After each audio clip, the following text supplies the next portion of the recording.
Okay, good evening, everyone, and of course, good morning to those joining us from North America.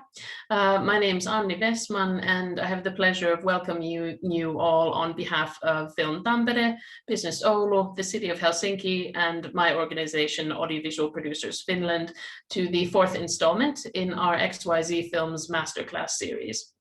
Today, we tackle the subject of festivals, and we have a great panel comprised of guests representing really top-tier festivals, each with a uniquely different profile. Just as a quick note to our audience, please keep your mics and cameras off at all times. And if you have questions during the session, please don't hesitate to submit them in the chat box. And I just want to take a second and really encourage you to be active and ask questions, whatever comes to mind. This really is a fantastic opportunity to hear directly from the people that they may very well be reviewing your film in the future. But that's all from me. And now I'd like to hand things over to our wonderful moderator, Mr. Todd Brown, who not only is the head of international acquisitions at XYZ, but also an experienced film festival programmer himself, and as well as a producer on a wide range of projects that have been shown at Cannes, Toronto, Sundance, and the like. Todd, thanks very much for being here, and I'll let you introduce our guests and handle things from here on out. Welcome. Great, thank you so much. This is fun. It's a pleasure to be here. And yeah, as said, my name is Todd Brown. I am the head of international acquisitions at XYZ is my official title. I am the one of the XYZ team that is hidden away in Canada. And prior to and partially overlapping with my time at XYZ, I also spent a lot of time in the film festival programming world, dominantly in kind of the genre-oriented festival world, where I spent about 15 years. And one of the things that I realized early on in that is that the festival world, it's incredibly important in terms of kind of charting a course forward as a filmmaker. It's also incredibly obscure to filmmakers, and it kind of exists behind a curtain. And so what we're hoping to do today is have a conversation with people who are on the other side of that curtain to talk about kind of what their processes look like, what is driving decisions, how best to approach, how to make the most impact as a filmmaker kind of moving into that world. And I've got things charted out, my questions, in a way that we're going to start very kind of practical and kind of broad strokes, general terms, and then move into more specifics and more kind of philosophical, higher level sorts of things. I do really want to encourage, whenever I do these panels or things, which I do a fair number of, I mean, I know that I have ideas of what I think are interesting, but I'm not you. And this time is only valuable if we're talking about the things that you want to talk about and the things that are interesting to you. So I always like to try to keep things as conversational as I possibly can. And really, really, really, if anybody says something or uses a term that you don't understand, if we are talking about something that raises a question for you, don't feel like you need to wait to the end. Post in the chat. Let us know that you have something that you would like to follow up on. We will be really, really happy to do that. It's the whole point of this. So really sincerely, feel free to speak up. You know, it lets me know I'm not speaking into a void, which is great. And I'm going to quickly introduce our three panelists that are here with me today. And I'll get each of you guys to introduce yourself a little bit. But from South by Southwest, we have Jim Colmar. From Sundance, we have Charlie Sextro. And from Venice, Paolo Bertolin. So if you guys can all, cameras on, microphones on. Paolo may still be getting home. He was actually just screening films for the festival. He's made it. Yes. Jim, how about you introduce yourself first? Yeah, hi. Thanks for having me. Kiitos. About the limit of my Finnish. My name's Jim Colmar. I'm a film programmer based out of Austin, Texas. I'm a consultant programmer for South by Southwest, and I was a full-time staffer there for 11, 12 years. I also programmed for a festival in Mexico called Fictu, which is quite a new festival. Yeah, I wanted to echo what Todd said a little bit about, feel free to speak up and, treat this as a conversation, because I think that festivals seem quite difficult to access and opaque, and we're monsters who are here to stop your film getting anywhere. And I think it's really good to have sessions like this where we can break that myth down a little bit. So yeah, it's great to be here and looking forward to the questions and the conversation. Charlie. Yeah, my name is Charlie Sextro. I'm a senior programmer at Sundance. I've been at Sundance for about 12 years. Been programming, one of the feature programmers for maybe 8 or 9 years. Yeah, also, I mean, I'm full-time at Sundance, program for them, but I've also recently started, I'm heading up curation for online streamer, a documentary focused streamer called Documentary Plus. So I'm kind of doing both jobs at the same time. Yeah. And Paolo. Well, yeah, I am connecting from my iPhone. I wanted to switch to my laptop. So if you excuse me, in a little while, maybe while the others are talking, I will disconnect myself and transfer to the laptop. As for myself, I've been working with Venice since 2008. I've been covering different areas of work in the programming team of Venice. I am now a member of the selection festivals, including the Directors Fortnight in Cannes for just a couple of years. And I've been working with one of the very specific platforms of the Locarno Film Festival called Open Doors. And I'm still working with the Udine Far East Film Festival. Well, that's not relevant for Finland, but it's another festival that has a completely different scope. So yeah, I've been in the festival business for about 15 years now, and yeah, I'm quite happy to share anything that is interesting or relevant to all of the participants tonight or this morning. Well, great. I want to start. This is actually a question I'm going to ask twice, and I'm going to ask it in very different contexts. Once to begin with, and once to end. And I think kind of from the producer filmmaker level, there's a tendency to look at festivals and see kind of everybody at a certain tier as being sort of the same when they're kind of going out and plotting where to go and trying to figure out where to launch. And that's not quite true, because every festival on a very practical level has a different focus and a different mandate and kind of function very differently. You have festivals that have very explicit sales markets attached to them, and then ranging all the way to a festival like South by Southwest, which as an example doesn't do industry screenings of any sort. The industry goes in with the public. So as a starting point for the three of you, how would you say, who is your festival for on a practical standpoint? When you're thinking about who your audience is in the room and who you're trying to service, what comes to mind? Well, I'll go as you mentioned, South by.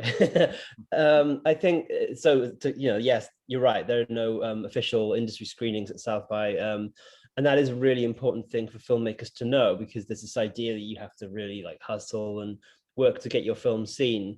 So I would say that it is for industry, in the sense that there are industry people there, people looking to acquire your films, program your films from the festival.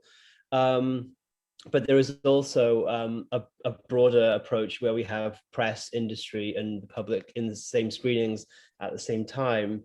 And I think that's an important thing. I mean, it's hard to say, because the way the pandemic has played out, this whole experience has completely changed. But the idea of being in a room with that kind of audience is something to consider when you're deciding where to place your film. So I don't want to say it's something as crass as, oh, it's for everyone, but I do think it's important to think of it not as, oh, it's for the industry in a vacuum, or it's for the public in a vacuum. These things coexist, and it will affect how your film is slotted, how your film is timed, whether you're the first weekend, later in the week, all those kinds of things. So it's a very broad, big question, but we try and keep the screenings accessible to as many people as we can within the parameters of the festival. But also consider with South by Southwest that we have a music festival, there's the tech festival, education, there's all these other things going on, different audiences. And so that can affect programming too. So for example, if you have a film that is particularly music focused, you would want it to appeal as much to music press as you do to film press. So maybe that would affect your decision. So yeah, it's a very broad question, that one. I think everyone wants their festivals to appeal to as many people as possible, but yeah, that's probably as clear as I can be about it. Yeah. Yeah, I'll talk next. Yeah, I mean, I feel like I think something that differentiates us between something like South by and Austin is, we're in Park City, Utah, so we're in a very small mountain community. And so for the most part, the audience that is there to see the movies is flying in and traveling in. We don't have a major, I mean, we have Salt Lake City, we have screenings in Salt Lake City.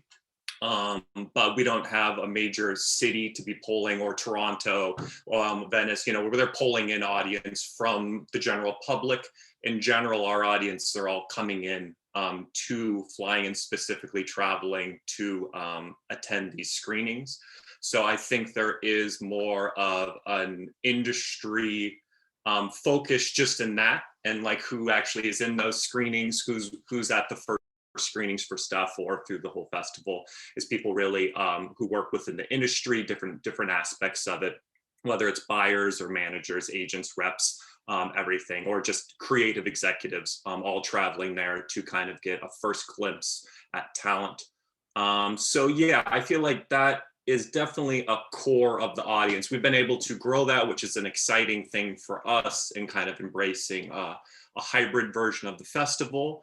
And I know it's important to our current director of the festival that we are now, with having an online component, we're now able to show the films in tandem to general audiences across the United States, which is exciting and something new for us. But yeah, and then I feel like maybe within the context, and this is something we discussed in the programming team, but maybe within the context of international cinema, playing at Sundance, because we're obviously very heavy. We're heavier on U.S. Based productions, U.S. Based filmmakers. That's the bulk of the films in our festival. But I feel like as international filmmakers look to our festival, I think and something we're conscious of is that they feel like they have works or projects that really can connect with an American audience and have the potential to really find distribution, find real champions behind them within kind of an American audience. And so we definitely hear that at times, and we discuss that with filmmakers where, international films discussing do they feel like they have a real potential to find an audience in the US, or if not, then maybe they look to other festivals that they feel like are maybe more purely internationally focused. So. And Charlie, I mean, Sundance is also very known for kind of the year-round, the in-house industry focus at Sundance, and the year-round programming is really about talent development. Yeah, I mean, and those things. And how does that interact with the main festival? You're talking specifically kind of like the labs?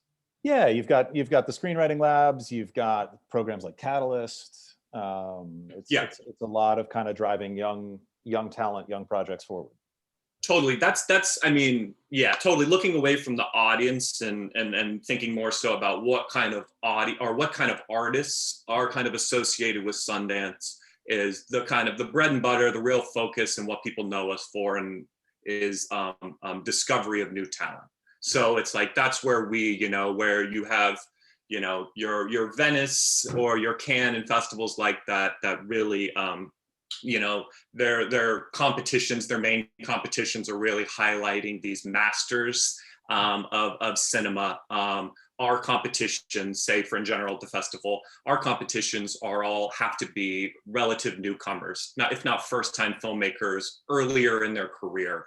You kind of graduate out of competition different from the other. You know, like once you make a name for yourself, you're not allowed to compete anymore at Sundance. You become automatically out of competition. So it's like our ethos has always been around like discovery of new talent, and so that definitely connects to, we have year-round labs. The labs, like Sundance itself was actually founded as labs. Like the labs were the origins of the festival came, you know, like 5 years later. So the labs were really where it all began, and that's what Robert Redford, when he founded Sundance, he wanted to create a space for brand new independent filmmakers to have an opportunity to work with talented, experienced people, like craftsmen, to get kind of a leg up on their first work. And so, yeah, we have screenwriting labs, directors labs, everything, producing, film composing, native and indigenous storytellers. Like we have a list of labs that are happening year round, like new frontier, new technology, creative storytellers, like episodic creators. We have labs happening all year round, which are all kind of pushing new talent to kind of give them the tools to kind of make a success out of their career. I just saw Paolo has rejoined us. Paolo, did you hear the question before you switched? Yeah, of course I did. I actually struggle to answer the question because it's a very difficult one when it comes to Venice. Because yeah, it's true, Venice, as Charlie was just mentioning, is one of those, you know, A-list festivals like Cannes, Berlin, where you have a competition, a main competition where you have great masters of contemporary filmmaking who are running for an award, but then the festival is also meant for an audience.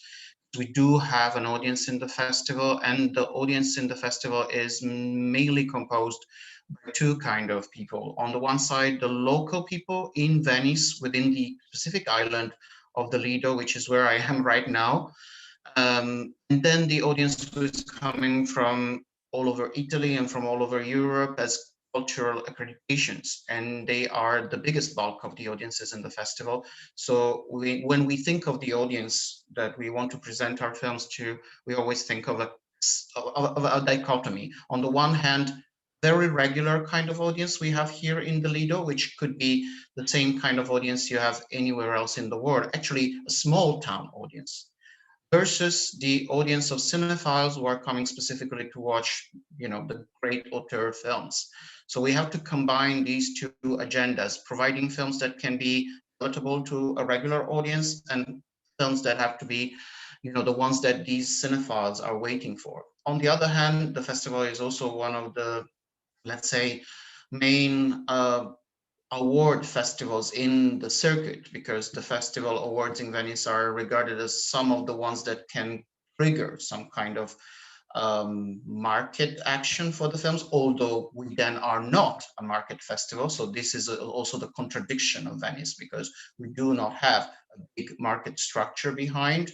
We do have some initiatives that are somehow market oriented, but we don't have a market like the Cannes Film Market or the European film market in Berlin.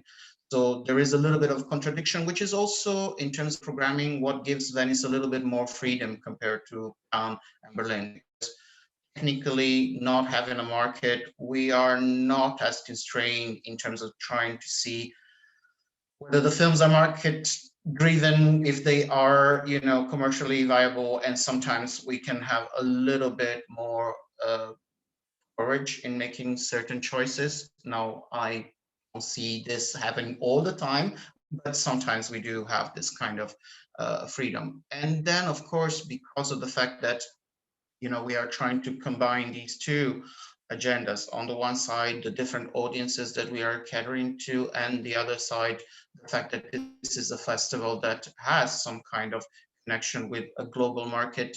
We are also thinking of the press, because we are one of those festivals that are requiring a world premiere status for all the films in the program, and therefore we need to give the press that is coming to Venice something to work on. New films, potentially talents to interview. And that's the importance of the red carpet in a festival like Venice, like Cannes, like Berlin, you know, the fact that you have to have some films that are not only catering to the cinephiles and to the film critics, but also to the film journalists who are reporting from the festivals, following the red carpets, following who is around and trying to get interviews and trying to get the best pictures of the stars coming into town and this kind of stuff. So it's difficult because it combines several different targets that we are trying to achieve. And that's why sometimes people wonder, oh, why is that film there? It's not coherent with that kind of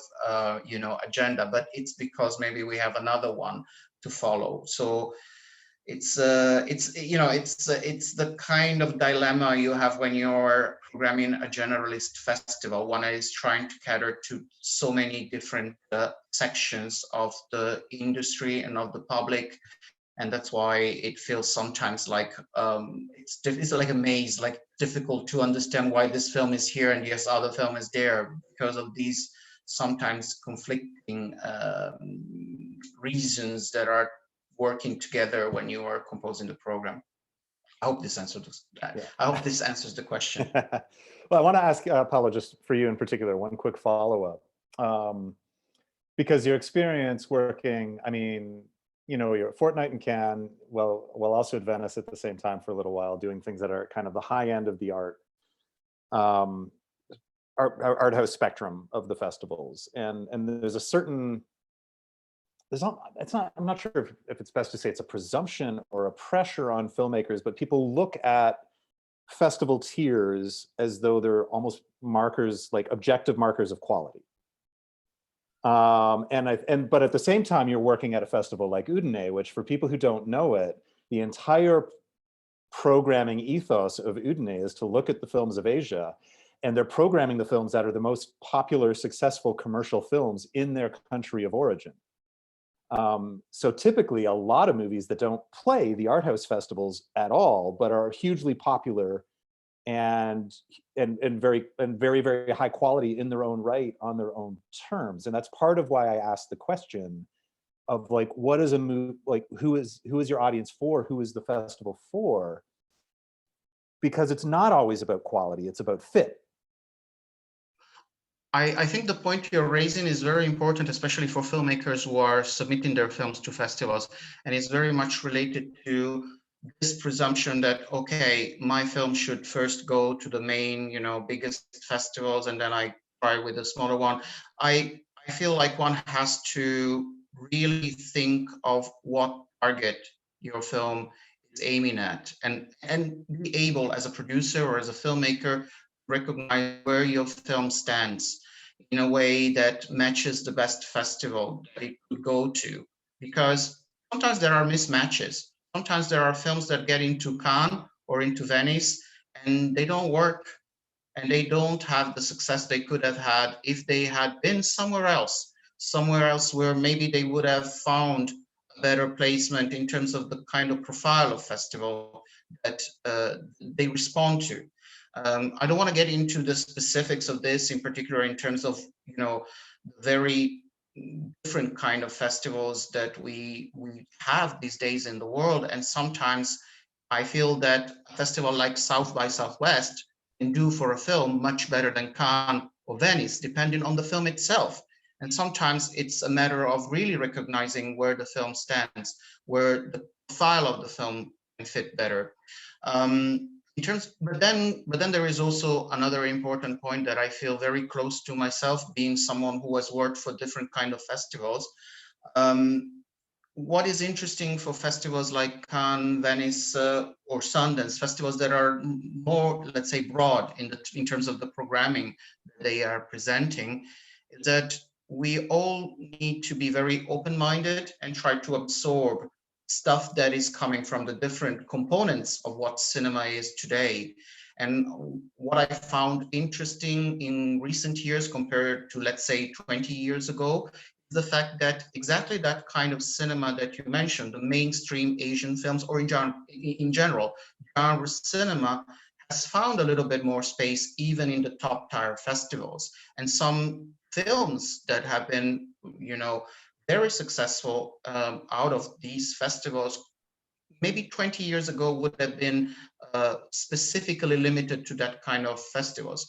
The most obvious example, and I'm sorry if I am very stereotypical in mentioning this one, but something like Parasite. I mean, Bong Joon-ho is a filmmaker who started really as a genre kid. I mean, someone who's is a film buff, who's eating and watching films from genre cinema from all over the world. He absorbed that kind of tradition and turned it into something very specific. And of course, Parasite is a fantastic auteur film, but it's undeniably a genre film as well. And the triumph of Parasite in Cannes and then at the Oscars, I think it's a milestone in the history of cinema, not only because of its, you know, origin as a Korean film, but also because of what it represents in terms of the fusion between auteur cinema and genre cinema. So this kind of ambivalence, this kind of blurring borders between the, you know, more specific festivals that are presenting certain kind of films, documentaries, genre films, LGBT films, and the fact that major festivals like Cannes, Venice, Sundance are also welcoming more of these films is something that we are experiencing in the last 10, 15 years in a way that is very, very precious for those who love cinema, because it's also somehow given this input that cinema is being appreciated for its all variety. And of course, unfortunately, to be honest, these are the exceptions. Then, you know, if one wants to follow the path, the regular path, of course, one has to, as I said earlier, identify where his or her own film better fits in order for it to work better in terms of festival career. Good, thank you. I had a question come in from Mari, thank you. And it actually goes straight into where I was planning on going next anyway. So the specific question that came in, I don't know if you guys saw it, is Mari wanted to ask Charlie in particular about kind of submitting a film to Sundance and kind of coming in with a rough cut, you know, what your timing looks like. And it raises a whole bunch of issues, I think, where I wanted to talk about next is just, in general, what does your working year actually look like when you're programming? When do you start? When are you finished? How many titles are you tracking through the year? What stages are you watching them in? You know, do you have kind of like a rough idea of like how early is too early for somebody to send something in? How rough is too rough a cut? And are you ever willing to look at multiple versions of a film? Why don't we start with Jim? How does your year go? And we'll hit you up, Charlie, on your specific stuff kind of as we kind of get down. The Pandora's box you opened. Okay, well, so my working year has changed a little bit. I mean, during the South by peak, it was very much a year-round endeavor where you were tracking things and you were paying attention to the festivals. Toronto was always the biggest one for us because of the timing. So for us, it was like peak screening time, and it was the peak time to, you know, liaise with people in the industry and look at what might work for us around that time. Because we receive so many submissions, the bulk of our programming is submissions based. I mean, we have, you know, free reign to curate outside of that, but because of the sheer volume, it's just a matter of, it's a numbers situation. Let me pick another question of the many you just launched at us. So the rough what does your tracking list look like? How many movies do you look at in a year as you're kind of narrowing down, and how many slots do you have to fill from those things that you're watching? Well, slots wise, the South by feature film, we generally are looking around 130 is how it averages out. Submission numbers, you know, for I think it's around 2,500, 3,000 feature films. And then there's something like 6,000 or 7,000 short films.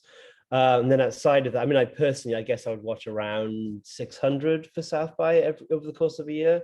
600 to 700. I mean, that's including, you know, films we watch as part of the screening process, films that we're tracking. It's, to be honest, it changes year to year. It's one of those things where each year has a different tone somehow, like, and it reflects what's going on globally, you know, what's going on in individual film circuits, let's call it.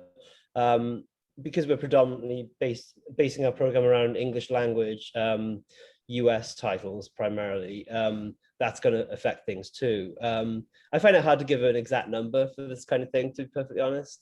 I do want to say that it's quite interesting how each year you get a different surge period. Like sometimes the surge is near the beginning where things come in really quickly, and sometimes they come in en masse towards the end of the period. Something to consider, which is a whole nother conversation too, I think, is that where festivals overlap, that affects timing, especially with Sundance and South by Southwest and South by and Tribeca, for example. There's going to be an overlap in terms of how films are programmed. So films that come in towards the end of the Sundance submissions period are basically at the beginning of the South by submissions period. So when it comes to the peak selection time, we start getting questions about Sundance, and then that's an important thing to consider. And I don't say that to present it as a sense of competition. I just mean it's something that filmmakers have to account for, and it's also why fit is important when you're choosing a festival. But I'm digressing a little bit. I want to go to the rough cut question because that's a super important one. My answer is always, if you're comfortable with us watching the version you send us, that's the version you send us. We won't watch any more versions of it. So if you have a rough cut, doesn't matter, that's the cut. There are always exceptions, but officially we never rewatch films. Every once in a while it will happen. The reason we don't do that is because I think every program has had this experience where you will watch a film, you will fall in love with it, and then you'll find out that we've actually recut it and reworked it completely, and it's changed. It's a different film. Like, we've literally had circumstances where that's happened. So we want to be sure that we're watching the most locked cut you have available.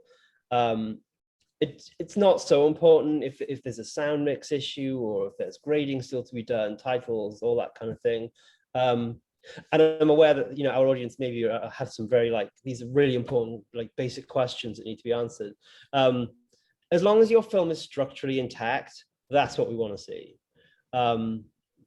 We accept there's going to be some changes after that, but rewatching films at the volume we're watching and all of our festivals is just not realistic.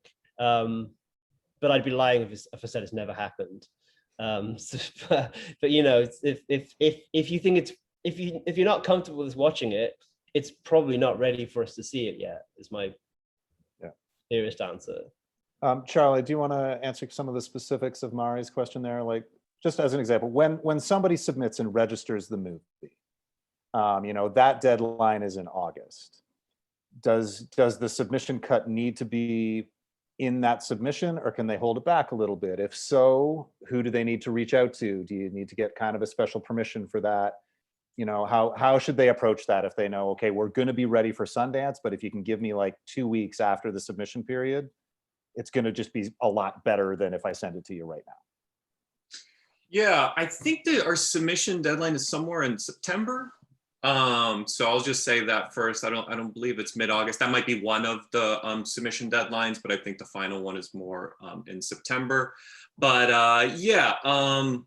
I would say first, if you know a programmer, obviously people email programmers. We also have a general programming at sundance.org email that our submissions coordinator oversees, and pretty much anyone who emails that and asks for a reasonable deadline extension gets it. We basically allow that. So and depending on the reasoning or what, if someone just shot something and they were rushed to edit, certainly that's reasonable. Our biggest interest is to, similar to what Jim said, but I like to see what I care about most is the edit. Is the edit really to the place or almost to the place where you want it? Sound, color, everything like that. I assume I'm not seeing the final version of it. It's like we're really looking for what's the story, but sound and color, all the other different post elements to us. We, for the most part, the majority of films getting to the festival, we are not seeing finished sound, finished color, anything like that. finished special effects for a lot of films. So that just is kind of an assumption on our part, and so I would say that too about someone asking for a deadline extension because they're could we get an extra 3 weeks because our composer is about to finish the film? That's maybe a situation that will be like, no, like we wouldn't delay it for something like that. If the story's there, then we feel like we have the film, or it's good enough for us. So we're willing to do that. Cuts. Well, one thing that I would say, and kind of I connected even to Mari's question, is there is a benefit now in the world that we live in compared to when I first started, when people were submitting DVDs and they were asking to send new cuts. With Vimeo, you can just replace the link at any point. You don't need our permission. So that's just one thing. Like, if I would say for any filmmaker, might as well you just replace your link when you have a better cut. I'm not, there's no telling if someone's watched it yet. If they haven't, then you win in that situation. But if not, at least you might as well. So we can't prevent that. We do. I mean, it's not. We do see a lot of multiple cuts of movies. I'll say that. I don't know why we agreed to that or anything, or how that came about. We do end up seeing stuff, I think, even more so on the documentary end of things, because the post process is years in the making on so many documentaries. So we do see stuff, and there will be significant changes with edits, more so with documentary. But I would, in general, we tend to reach out and ask. If there's something that we see and we're interested in, and we can tell that it was a very early cut, that they were rushed, we are inclined to just reach out to filmmakers. And these are, regularly blind, people who are just submitting blindly and don't know anyone at the festival.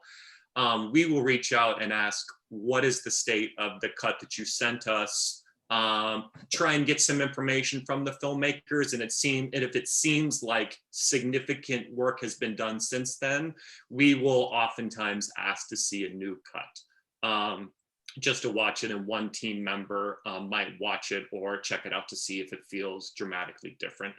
Yeah, and our schedule is kind of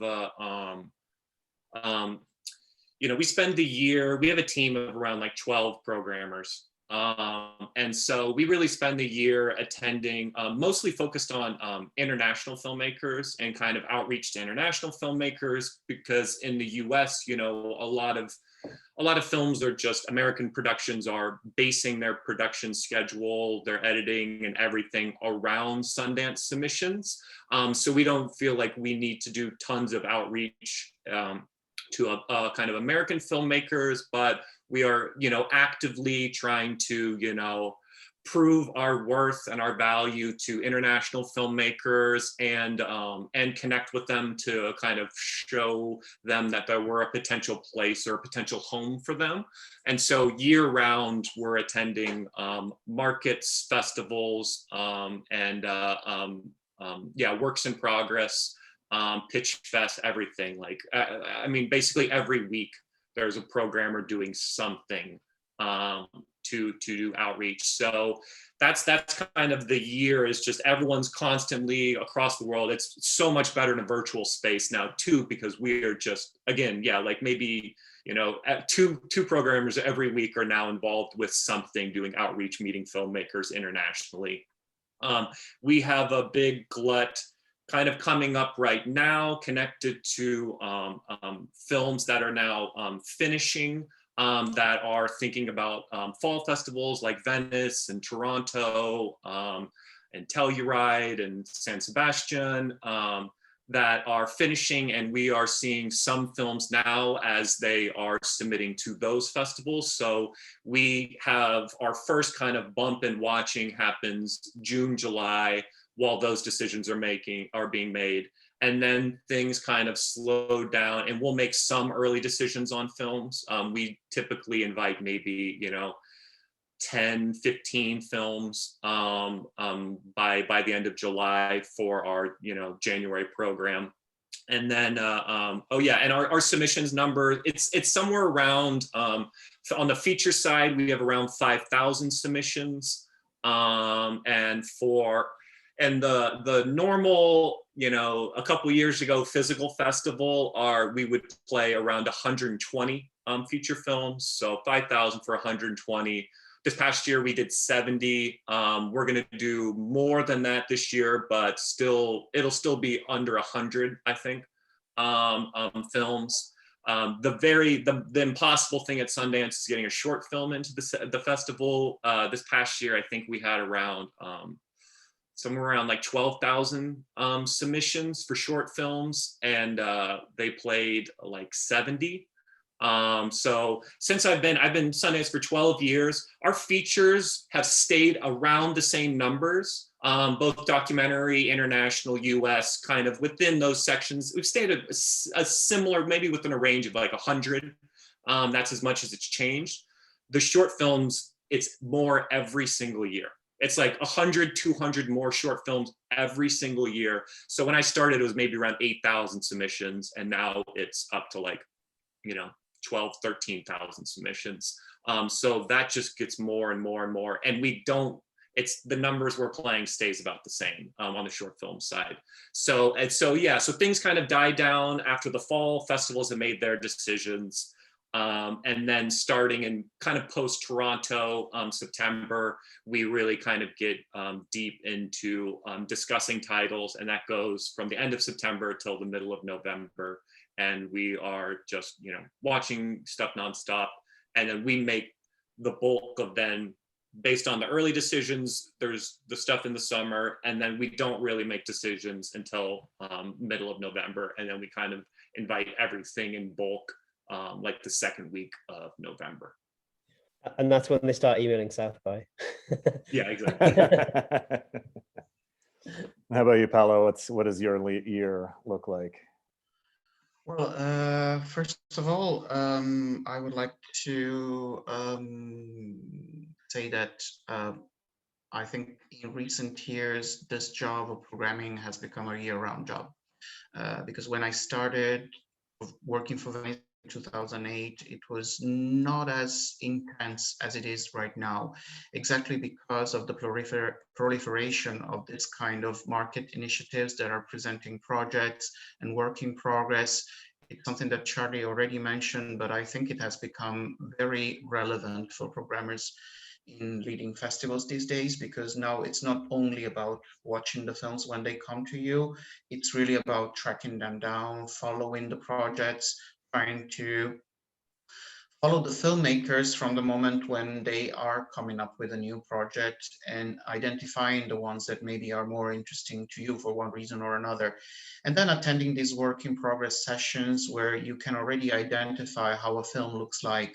Of course, it's not 100% safe to judge films from these work in progress sessions, because also they present different kind of materials. There are work in progress events that present full cuts, others that present segments of films. So it's very different, the kind of impact that what you see may have on you, and very different the way it reflects how the film would look like in the end. But yeah, I personally feel this is something that has become really, really important. And as Charlie said, it's a very important moment of outreach for us programmers towards the filmmakers, towards the producers. It's a very important occasion to meet people who may have not had the opportunity to meet with programmers yet.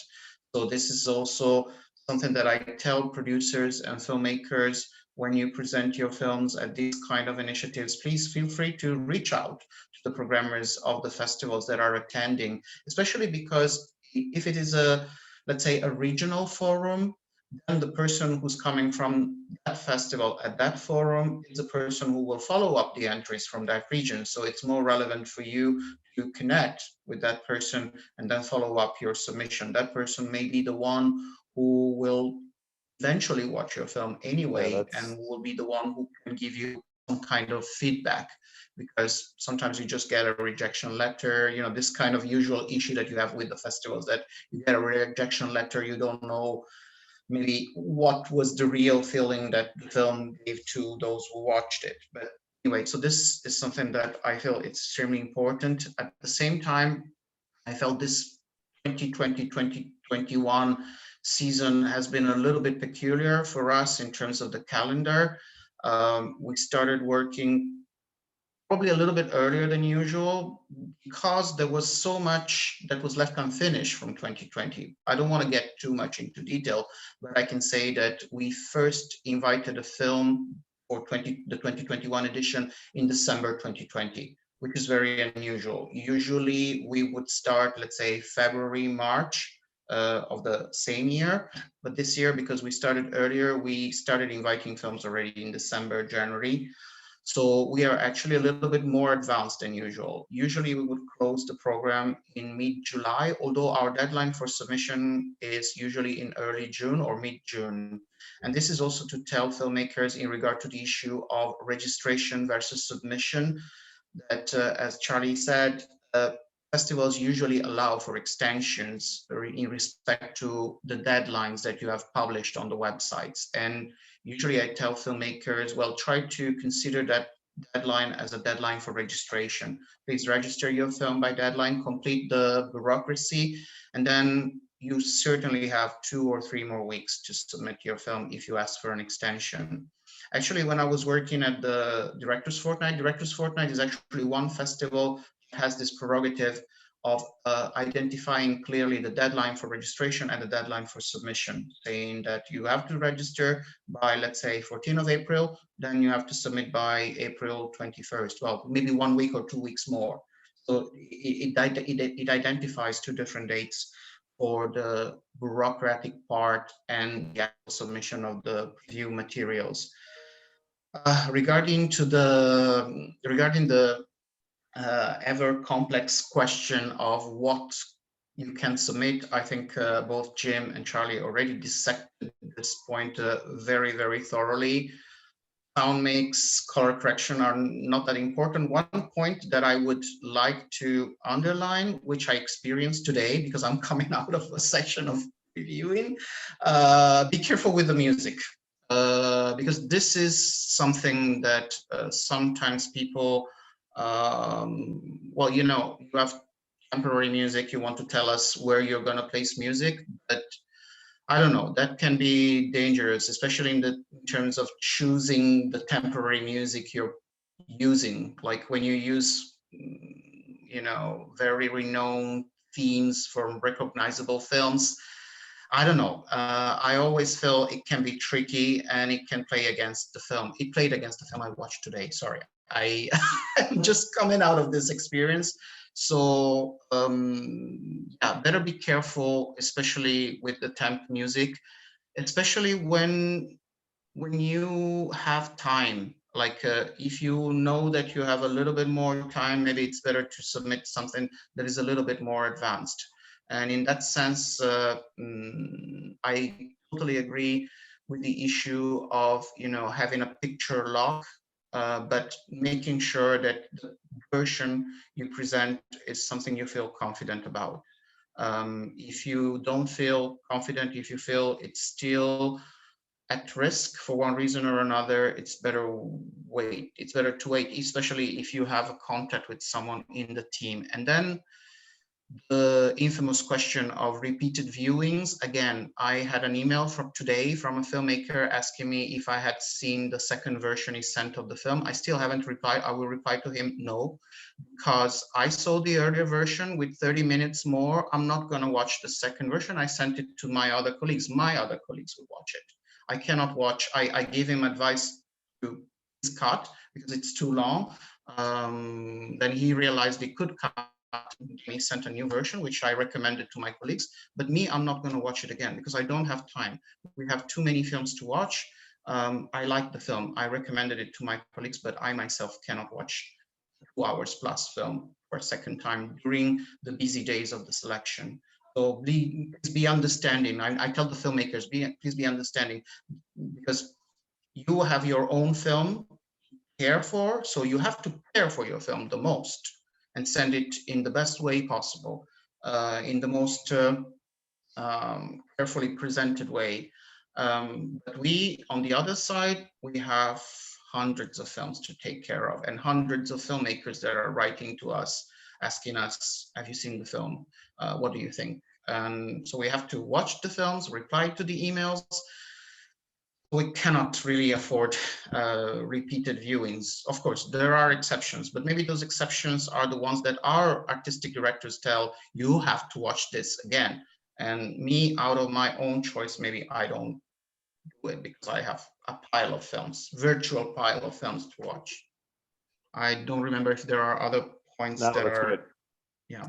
But I think you make a really great point, and something that I wanted to touch on a little bit as well, just in terms of, I know my own job at XYZ, and I did this all the time in programming as well. I make a point of going to a bunch of regional events every year because I want to find the people before they've already blown up in kind of into the big international thing.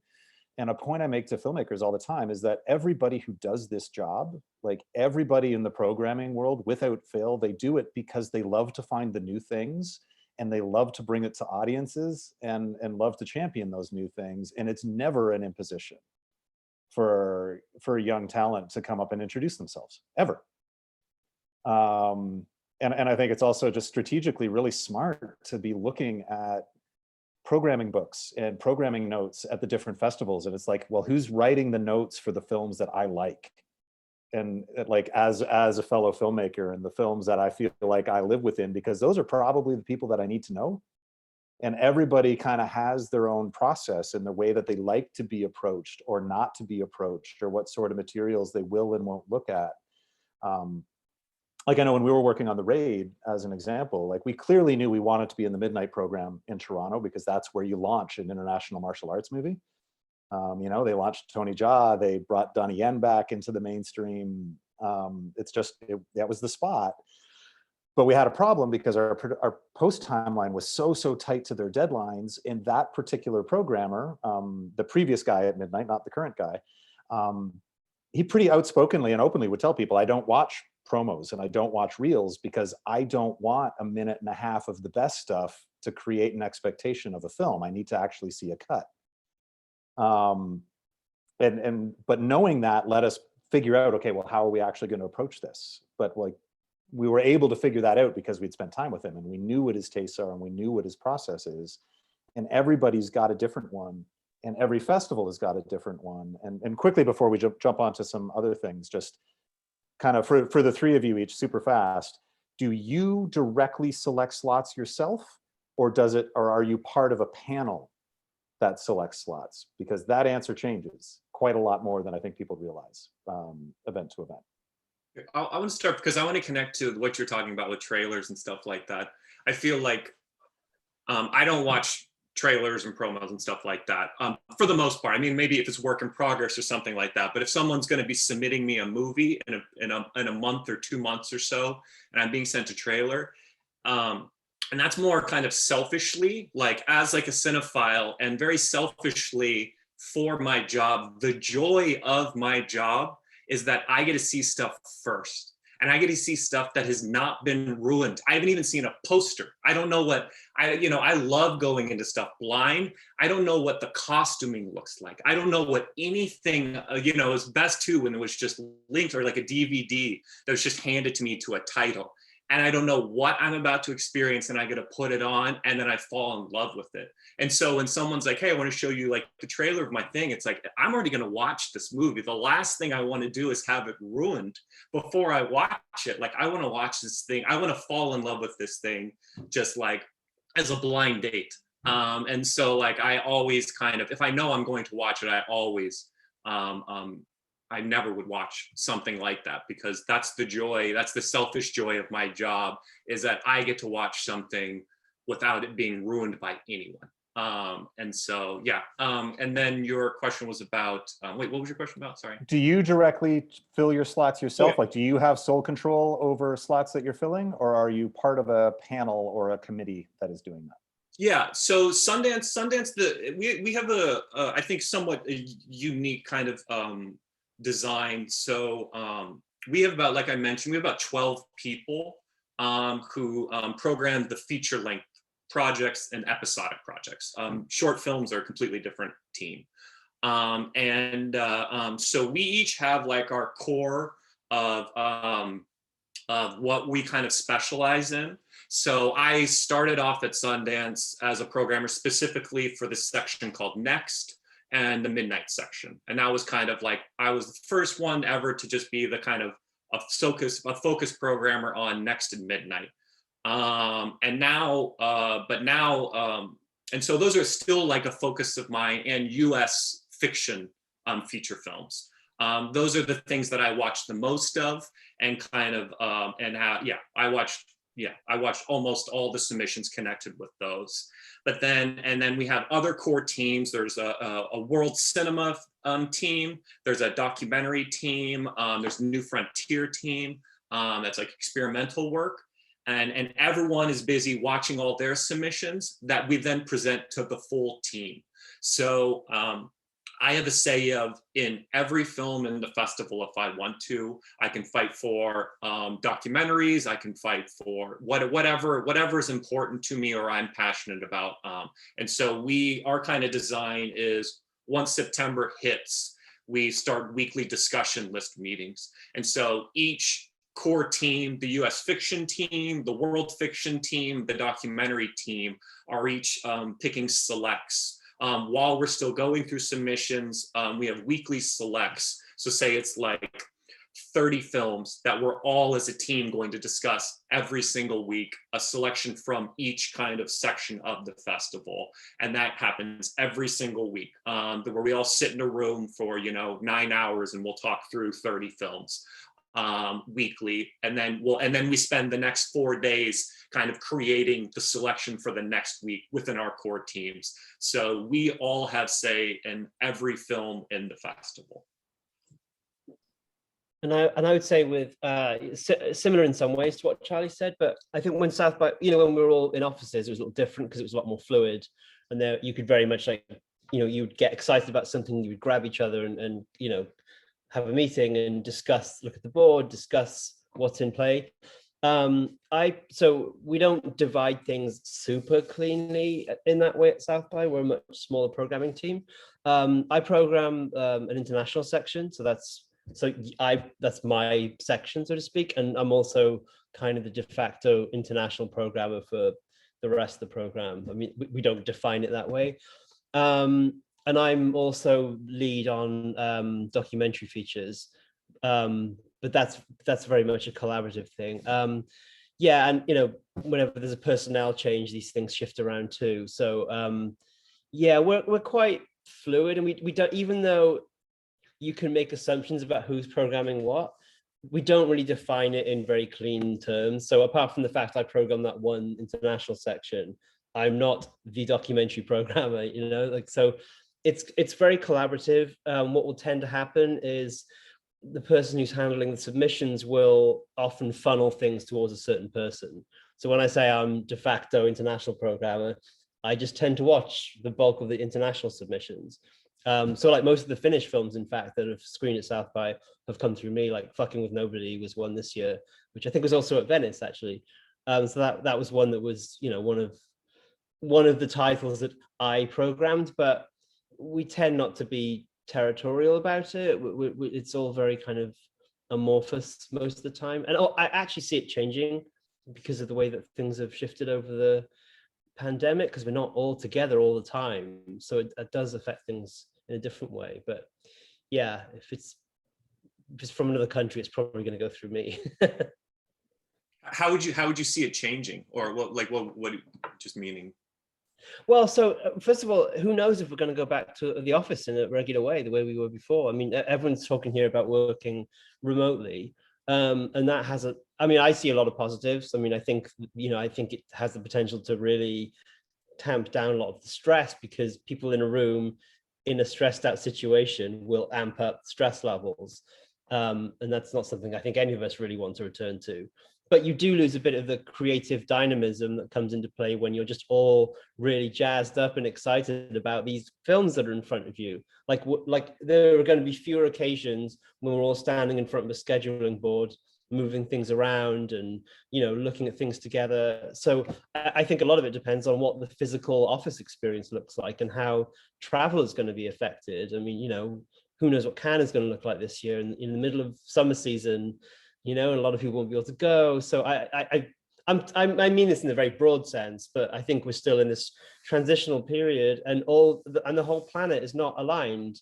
Every country is different. But what's going to happen to countries in, you know, South America? Like it's just very confusing at the moment, and I think there's a lot of. I feel like that's almost a whole separate panel, so I don't really want to go too deep into it. But that's kind of what I meant, like the shifting dynamics of the office experience, I guess. As for Venice, the structure of the team is slightly different compared to Sundance and South by Southwest, because we have clearly a pyramid kind of structure.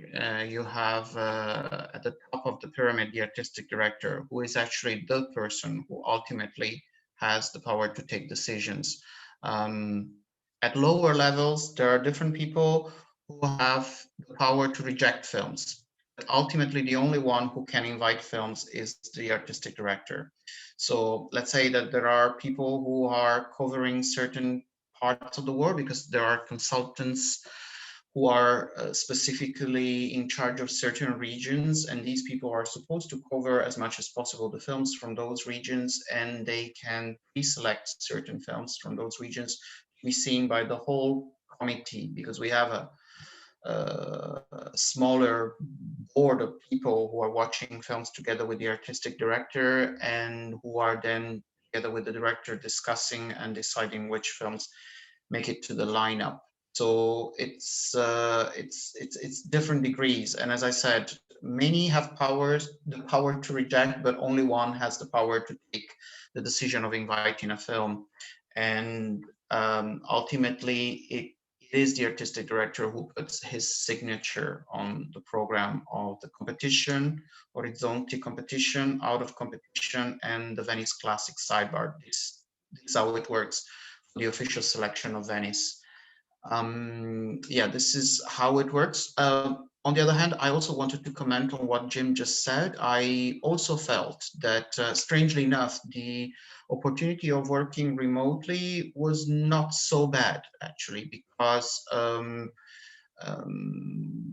as far as the team of Venice is concerned, we are not all based in the same place in Italy. We are scattered around the country, and working through Zoom with, let's say, weekly meetings provided us an opportunity to talk more thoroughly and more often throughout the earlier months of the work about the films, about the choices to be made. I thought it was very, very beneficial to the kind of conversation we were having around the films. Also, working from home, to be honest, I mean, this is my own opinion, allowed us to manage our own schedule and to watch the films through links at the moment when we felt we could watch them in better conditions. Now I will say something that is my own personal opinion. Out of my experience in Venice at Directors Fortnight, it's not always true that the best condition for film to be seen is through a DCP, because that entails a collective viewing, and a collective viewing means that the film has to conquer more people at the same time. If you are 10 in a room watching the same film, the film will get to the end only if the majority of those 10 people are thinking that the film is interesting. And knowing that you have 20 DCP to watch in 2 days, maybe some films that are more divisive or that are a little bit boring. Sorry, I'm being very blunt here to make it clear to filmmakers that it's not true that watching a film on the big screen or on a DCP is the best way for you to submit a film. Sometimes if you submit a link earlier, maybe people will watch it at home. Me, I will watch it maybe at midnight because I'm something like a night owl and I watch films at night. My colleague instead will watch it at 6 a.m. because he or she is someone who is an early riser and likes to watch films in the morning. And in that way, the film will be seen with a kind of attention, with a kind of, let's say, wavelength that is more attuned to the film. Whereas, when you gather up people, the more people you gather up in the same place, the more difficult it is to find consensus. And when you have many films to watch, that might entail a result that is not what you think is the one you wish for because you're screening it on the big screen. But this stays between us. I didn't say it because it's a very contentious issue, but this is my opinion. I mean, of course, there are films that go for the big screen. There are films that I saw on links that we selected that I'm dying to see later on in September again on the big screen, but I'm glad I saw them through a link in a moment when I was totally relaxed and I thought, okay, this is the moment when I can see this film. And this is also the great privilege of our job that, when we are at home, at least not in an office, we are allowed to choose the moment when we can watch films. And sometimes it's good for the films, not only for ourselves.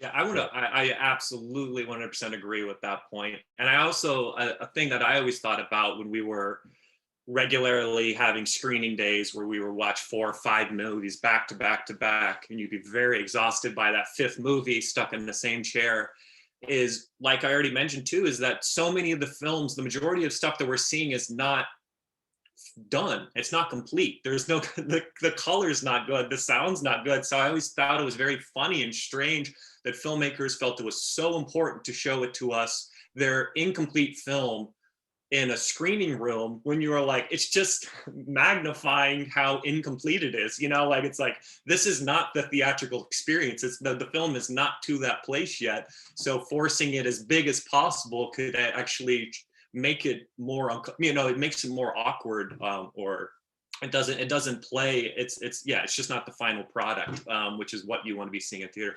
I have a question for Paulo.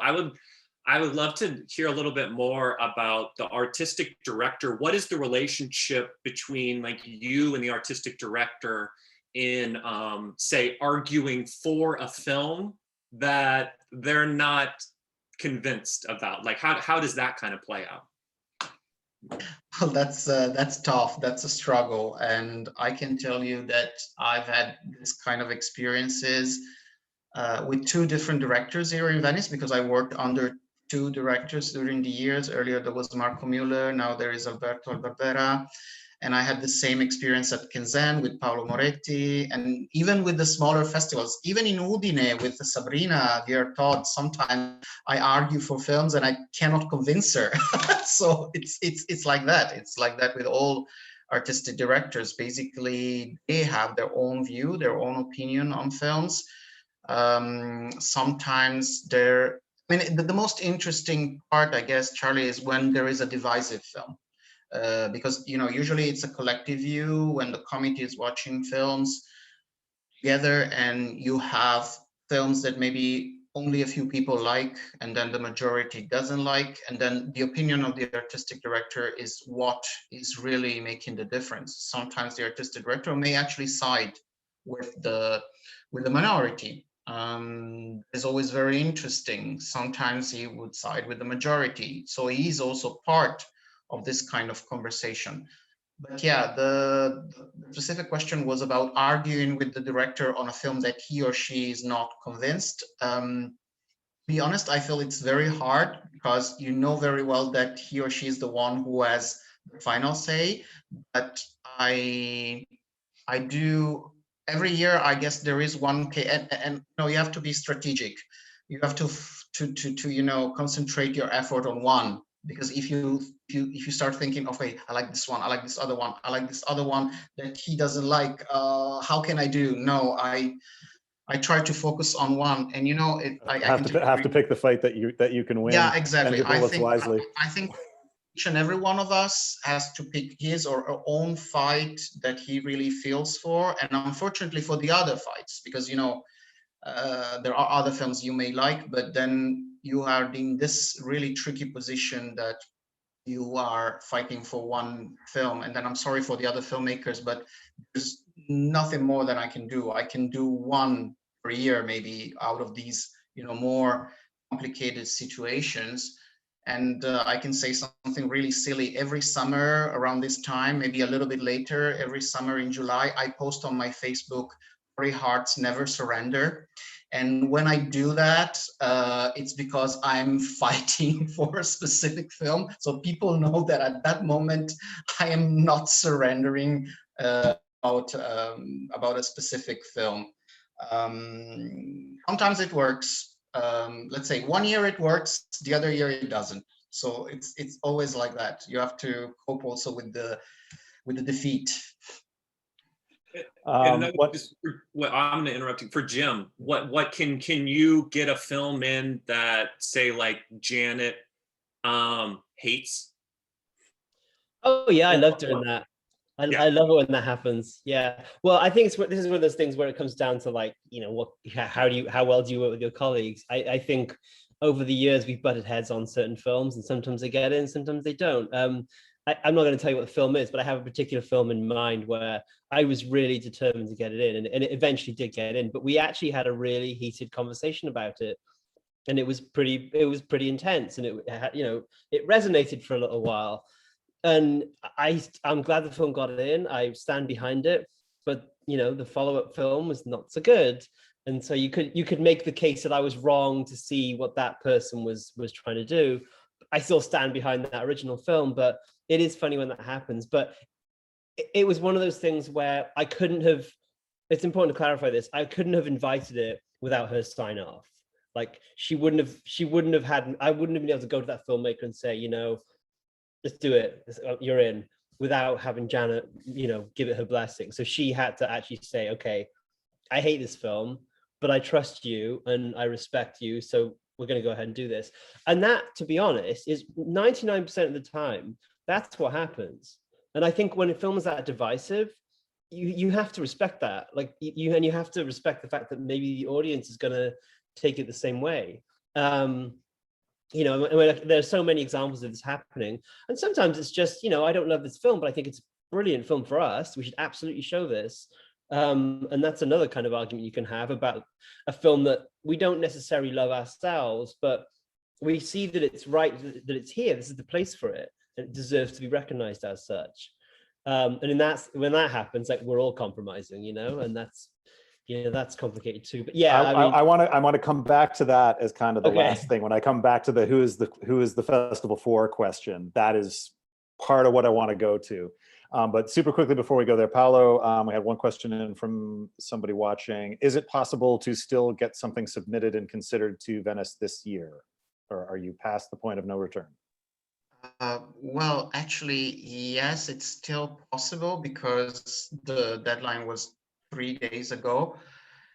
But I see that this is the same person who was asking about submitting a work in progress to Sundance in August. So if it's a work in progress, now I wouldn't recommend it. I mean, if it was a picture lock by end of this month, I would still, okay, this is a different film finished. Well, yeah, okay, then it's still possible. It's a bit tricky because the office is never really too happy to accept late registrations. In terms of, you see, this is also I don't know about Sundance or South by Southwest, but on the one side, you have the programmers who are always willing to see films, are welcoming and trying to get to see the latest discoveries, because as Charlie was mentioning, we are always eager to find something exciting. But then there is also an administrative part. There is a machinery behind us that has to work, and they also have to close sometimes the doors at some point because of the working schedule they have. So they are the ones who are not happy when we tell them, oh, there is this other film who wants to submit and hasn't filled out the form by deadline. And it's really a matter of filling out the form. So sometimes I tell filmmakers, okay, you're not sure whether you will be able to submit. fill out the form. Don't pay the fee for that moment. Maybe you can pay it when you're ready to submit the film. But at least do it before the deadline, so that then there is no problem for you to face the more, bureaucratic side of the submission to Venice, which I have to say is a little bit strict, and it's still possible. That's the answer.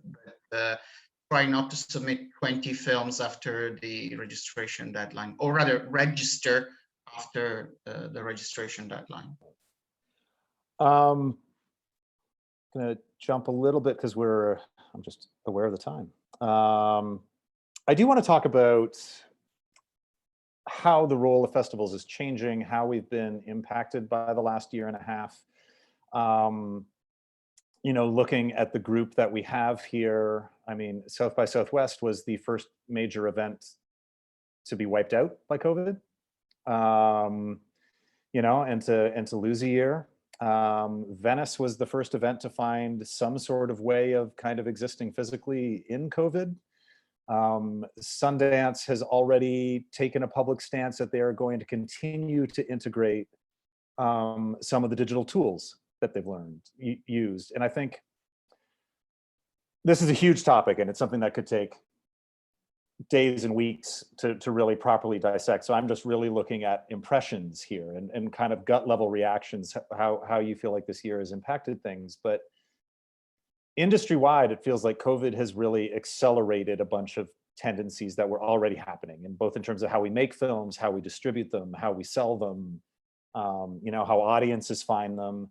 And it feels like festival culture was already in a shift as well. In a lot of films, festivals were really taking the place of kind of that theatrical run and the theatrical experience that a lot of films had, especially in North America. And now if we're moving into a world where kind of these digital tools are sticking, there's a pretty big impact in that festivals stop being hyper local and start being accessible nationally. And I know, Charlie, I mean, I'm not sure how much you're able to talk about this from the Sundance perspective, but when Sundance made their announcement, there was immediately a certain reaction, like you would see from some of the smaller second-tier festivals going, well, now, great, well, now how are we going to get things when American audiences have already had access to them? And there's where do people see this going? How is COVID, do you think, going to impact the festival world long term? I mean, I'll go first, as I think, as you said, that we were totally blindsided. I mean, I think to explain to people, like, it was literally in the space of a week, everything went to shit. It was fascinating to watch because, a lot of large companies come to South by Southwest especially for interactive, and they started pulling out like huge, world-known companies, and you could see the pieces start to fall. So it was kind of interesting how we had this period of waiting and then a period of like, now what do we do? And then we knew it just couldn't happen. So what did happen that year was there was a deal done with Amazon Prime where some films were streamed. Only 7 feature films out of, I think, 125, 130 actually opted to be part of that. But what was interesting about it was that most of them were international titles. And I think that was kind of a indicator of how this could be a useful, something we could turn into something quite useful. So for this year's festival, there were no physical events. It was all online. And, the app was built. There were all these different ways to try and make as much out of the online experience as possible. And actually, people seemed to respond to it really well. Like, I think people liked a lot of how it was playing out. I think what's difficult and what can't easily be replicated, and I haven't yet come up with a decent nomenclature for this, but like the festivalness, like not just like the festivity, like how much of a party it is, but that sense of running into people, having these like random encounters and building relationships that way, which was always a really core part of South by Southwest, because there were so many different industries clashing. That's incredibly hard to replicate. So I'm guessing, and I would assume, and I don't think any decisions have been made yet. I would assume going forward that there will be a physical event with an online component in pretty much any major festival. I would say that's going to be the case. And also, I mean, you know, I took part in events this year that I wouldn't have done under normal circumstances, with or without COVID. But this year I was able to do that because I had access to these platforms. I do think some of the platforms are terrible, and that's a whole different conversation. So that has to be figured out. But I think there's a lot of value in that. And I think there's a lot of value in how films can be accessible to a broader swathe of people. That's a really hard thing to ignore. And I have to say, like, Sundance was absolutely, it was incredible. Like I think many people were just completely in awe of how you were able to turn that into something. So it was really weird to have excitement around it, you know? Because like with certain festivals, you're like, okay, well, we'll do these meetings, we'll have these, you know, blah, blah, blah, we can stream these films, and that's great. But there was never a sense of like excitement that something interesting was happening. And I think Sundance was the first event that was able to capitalize on that opportunity. And so what South by did was to try and find ways to be a bit more exciting. So they created like a VR environment where you could actually explore our venues, but in a VR world. So things like that, where you can experiment a little bit and think outside the box. Yeah, I mean, you asked for impressions. I could just there's no clarity here, but I think we're all just trying to figure it out. It's exciting and a bit daunting, but I also don't want to lose the you know, the physical experience. I think we have to retain that. I don't think that's going anywhere. Yeah, Charlie? Yeah, sure. Yes. So, I mean, yeah, we definitely, as we're looking towards just this next festival and then beyond, we're definitely planning for a physical festival back in Park City, because that's obviously important to us, and we love it and miss it, and know how important that experience is. But I think, you know, as we talked about at the beginning, just talking about, you know, such a core, everyone's, you know, the majority of the people coming to Sundance and really experiencing the festival are people flying in from the industry. And it's very much an industry centric audience that are watching the films and deciding what is valuable, what is meaningful, what now needs to become a bigger conversation within culture and within, you know, whichever kind of society. That is why it's important for Tabitha, the director of the festival, and us. She really wants to hold on to being able to have this access point to the festival online, because it is such a specific, very wealthy, privileged group. Like we talked about before, where we don't have the access of Austin, you know, and this massive city and audience members who can come be there in the audience and voice their opinion at that world premiere about what they think about this film, alongside this press person and this buyer and this industry person. And so being able to have access to beyond people that are wealthy or privileged enough to come be there in that audience, that is an important thing for us to be able to give value and voice to everyday people, and so that they can actually be a part of the conversation, that they can share, you know, what they think is meaningful and valuable.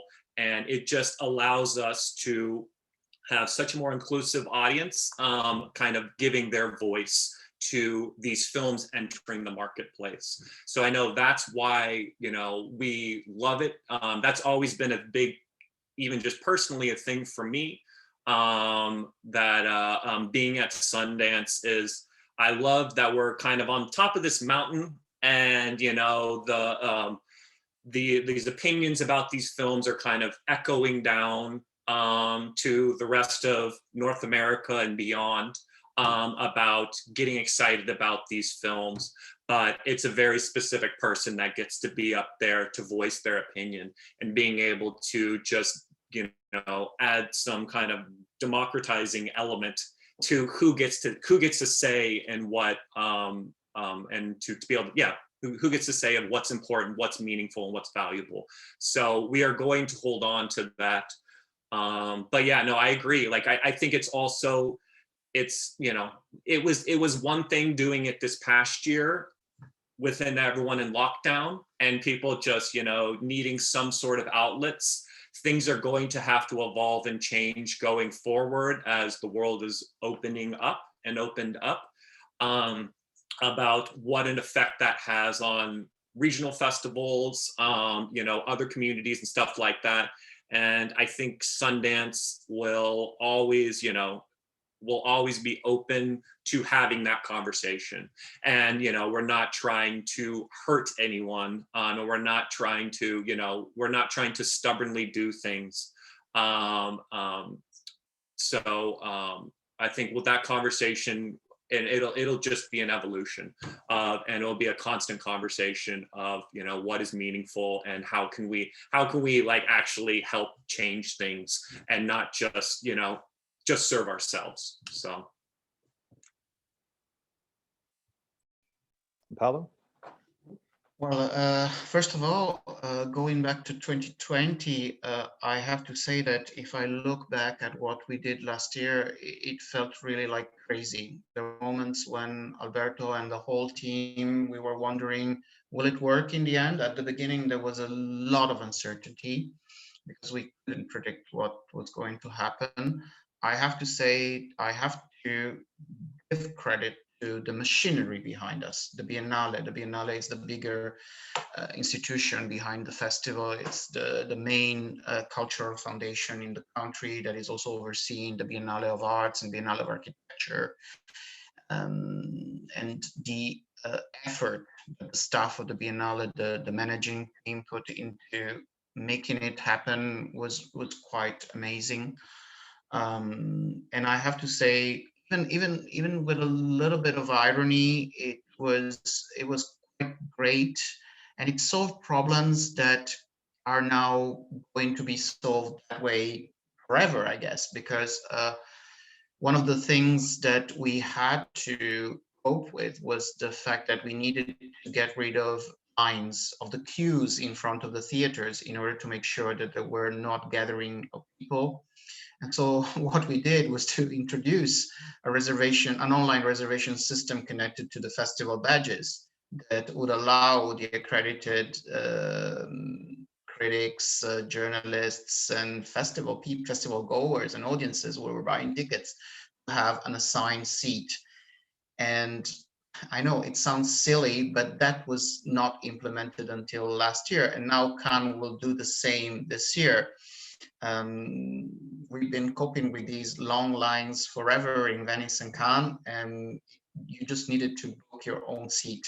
But anyway, yeah, so this is the way we solved the problem last year, and so many professionals and audiences were really, really happy about that.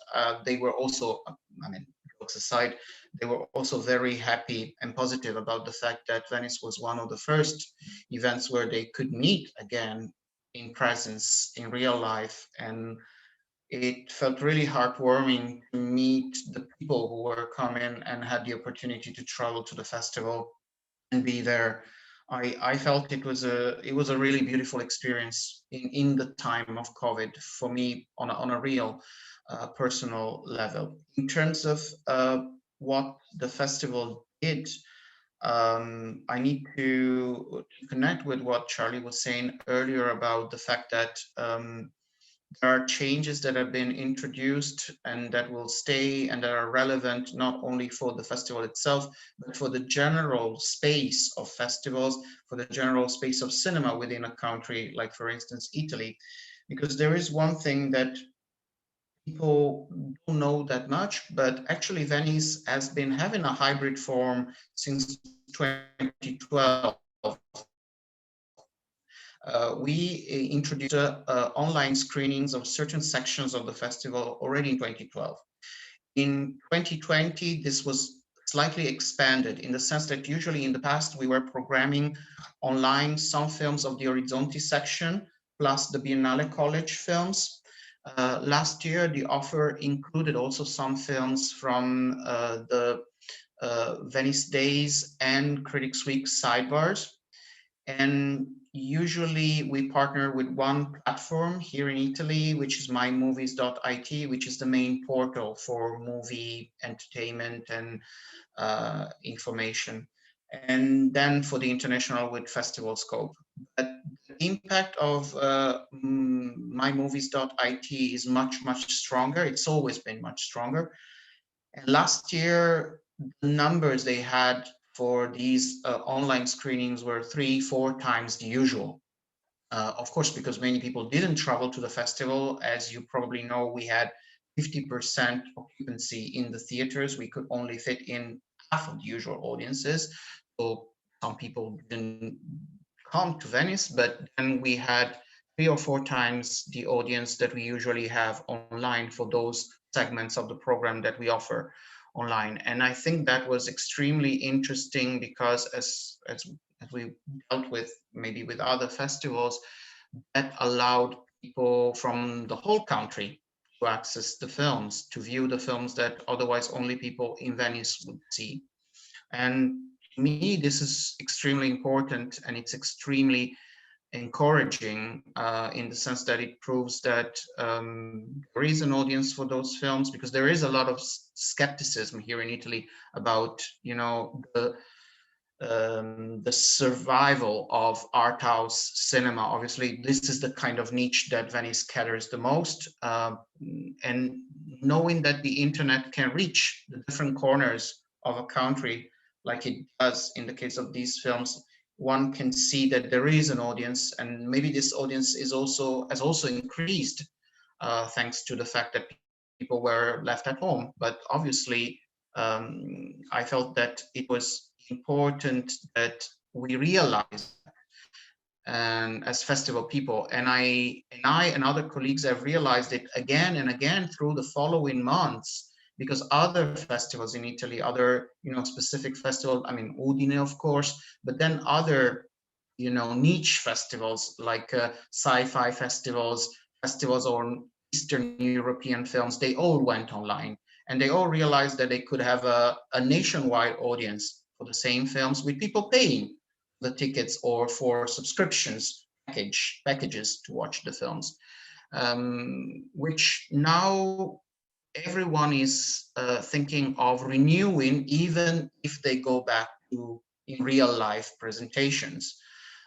So I feel that the scenario of distribution, because Todd was mentioning how festivals have been replacing a certain niche of distribution, now it's also encompassing the online space, where sometimes we who are more, you know, keen on art house films or niche films, we complain that the offer from Netflix or other platforms is not as varied, as rich. Now maybe the festivals with their own online presentations can provide that kind of content to an audience nationwide or globally. I don't know if that is feasible, but anyway, at least in some specific moments in some specific countries. And I think this is only to the good of the festivals themselves, but most of all, the good of the films and the filmmakers. And I'm sensitive to our time here, because we've hit the end of what you guys all agreed to. So I do, just in kind of closing here, want to loop back a little bit. You know, Charlie, you were talking about, you know, Sundance's approach to the digital and why they're embracing it, and the idea that in the Sundance case, you are literally up on a mountain, kind of proclaiming down kind of these things that you found, and that there's a degree of privilege attached to that. And it brings me back to the opening question of kind of who are the festivals for?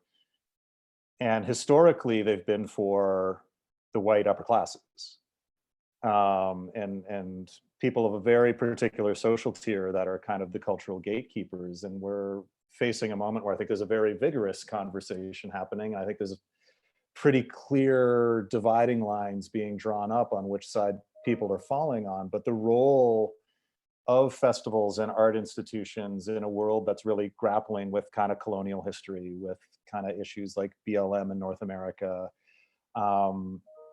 and kind of the calls for festivals to really be looking at, okay, well, which stories are we choosing? Which stories are we amplifying? And who are the people that get to choose those stories? And I mean, I will say at the outset of this, I'm aware that we're 4 white guys having this conversation.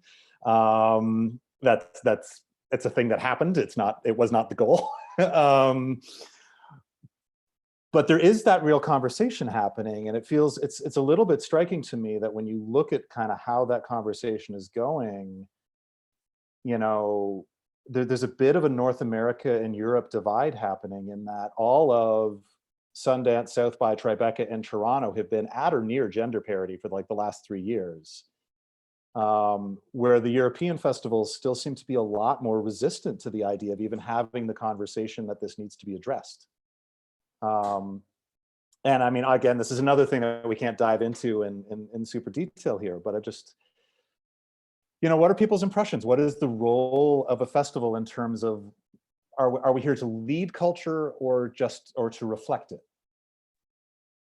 I mean, yeah, like you say, this is a big subject. I do want to touch on something that I think is really important about festivals, and always has been, is this idea of gatekeepers. And I think it's really important for filmmakers to know that we're in the business of celebrating film. We're not in the business of stopping film from getting where it needs to go. So I really think it's important for people to understand that we are actively trying to find interesting work. And I noticed that there's a question about what's necessary for submission. We're looking for the film. Like that's really all we're looking for, is films that we love. And we're trying to dig and find the stuff we've never heard of. And I think that dovetails with what you're talking about, because we have an obligation to find underrepresented voices, give them opportunities. I think as white men, we have an obligation to be willing to cede the ground. And I think, I mean, give up the ground, not like cede the ground.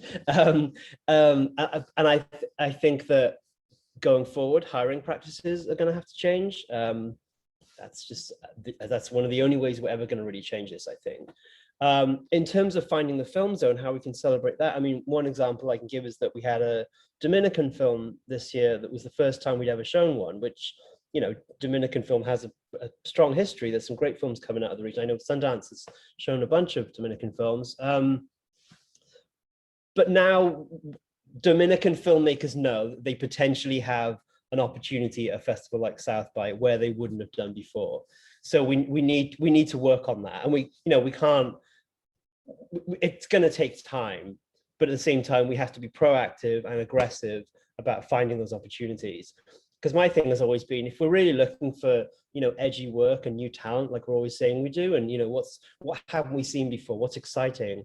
Well, what we have seen a lot is work by privileged white men, privileged straight white men for, you know, the last 50 years of programming, of all of programming. And it's starting to change now, especially in North America, but there's still a lot of work to be done. And I think, yeah, I just think we have to try as programmers and curators, we have a job to find that work. And you're right about gender parity. I think that's important, but also, you know, we definitely need to work on parity in other areas, because it's pretty white out there, and we're working on it, and everyone's aware of it, but you have to judge festivals by their actions. And so we have to be proactive about it. That's kind of how I feel. I mean, I'm speaking very personally about this, because it's hard as a white person to say all this stuff and like, oh, I'm out here, I have the spotlight, I'm saying these things, therefore, I mean, that I'm aware of that too. But awareness of it means nothing if we're not actually taking action to change things. So we need to take those steps, and we can do a lot better. And I think we start by curating from that position is the very baseline of what we can do. It's the least we can do.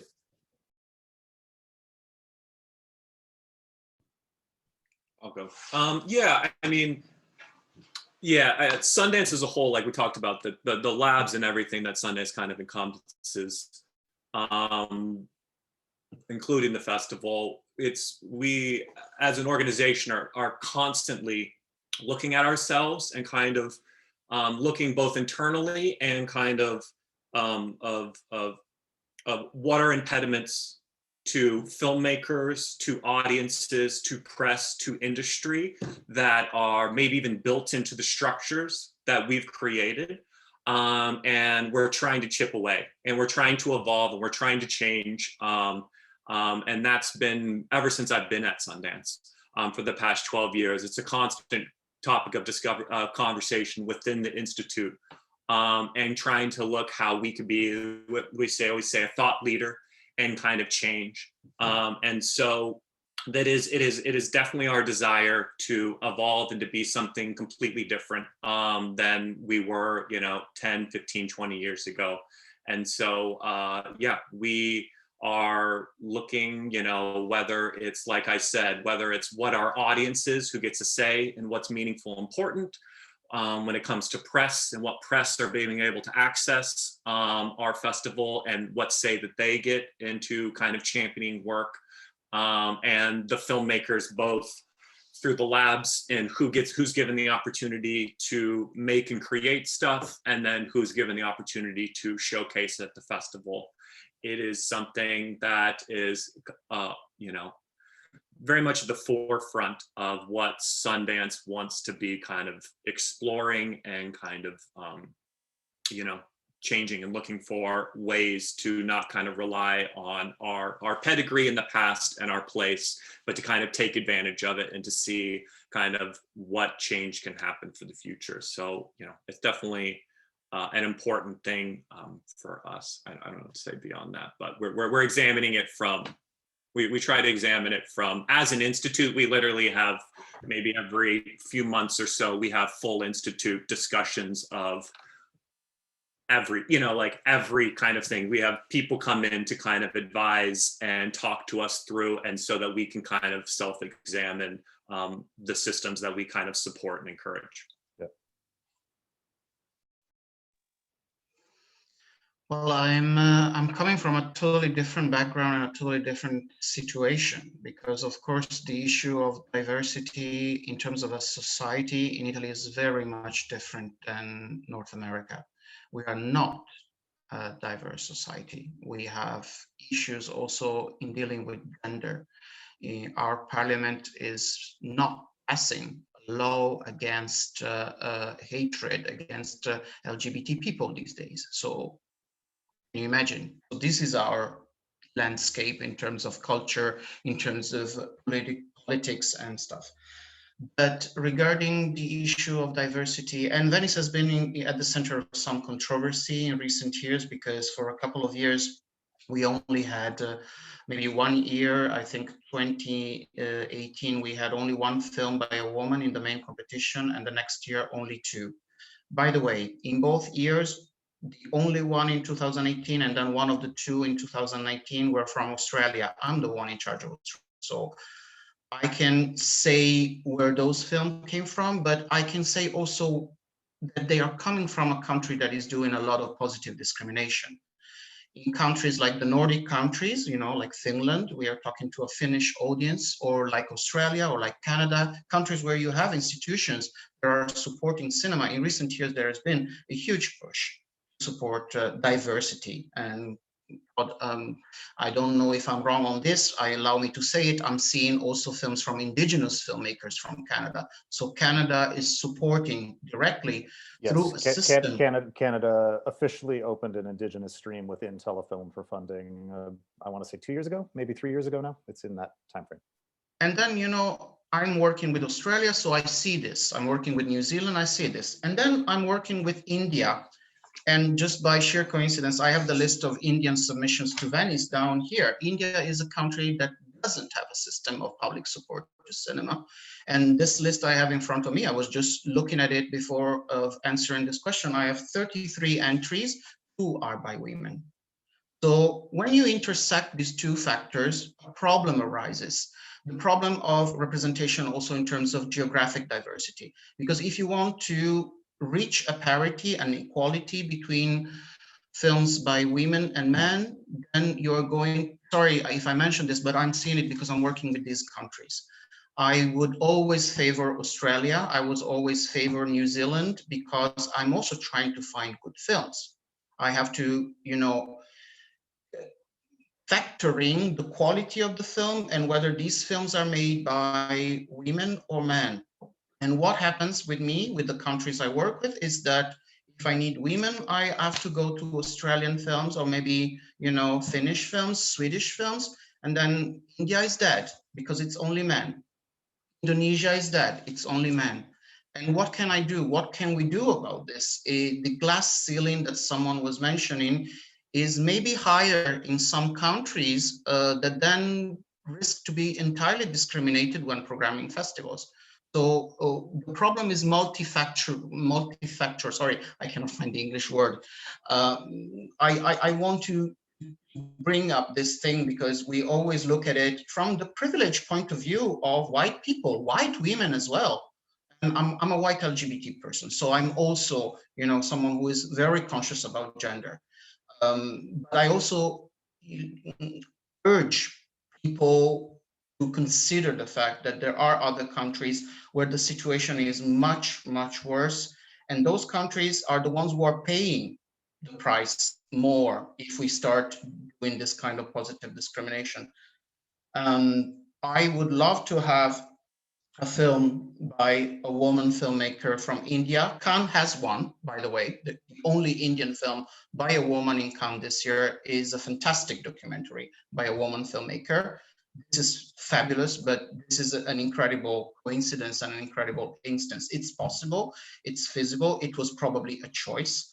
But I would ask people to consider these factors as well. And then I would also like to say that it's also the kind of taste that we are all after. I mean, we are all trying to make it possible to have diversity in our programs. It's just that sometimes we're all after the same films, because if you have 33 films and 2 only are by women, and maybe one of these 2 is good. Actually, one of the 2 films in this list, the 33 films from India, is the one that ended up in Cannes, the one by a woman. So you understand what is going on here. I can tell you, we will not have an Indian film by a woman in Venice. This is the situation, me, in my direct contribution to the festival. Sorry, maybe I'm not politically correct in what I'm saying here, but I just wanted to let you know that the issue of programming is much more complex than it seems. It's not just about, okay, choosing one woman, one man, one woman, one man. I also feel for these 31 men from India who might have had a lot to struggle to make their films because they don't have support that Finnish filmmakers have in Finland. There's no money from the state in India to make films. So yeah, this is my own ranting. I will stop it here. No, it's great perspective, Paolo. And it's a complicated world, and it's just kind of everybody trying to figure out how to navigate it in the way that they best can. Thank you all so much for your time. And we're 15 over, so I am going to call it there. Hopefully everybody who had questions, I mean, I had some of them ahead of time. I believe I managed to work them in. And hopefully everybody who had questions managed to get them in through the chat. Thank you so much to Jim and Charlie and Paolo for giving up your time for us. This was great. Hopefully one day soon we're all actually able to be in the same room again, because it's been a long time.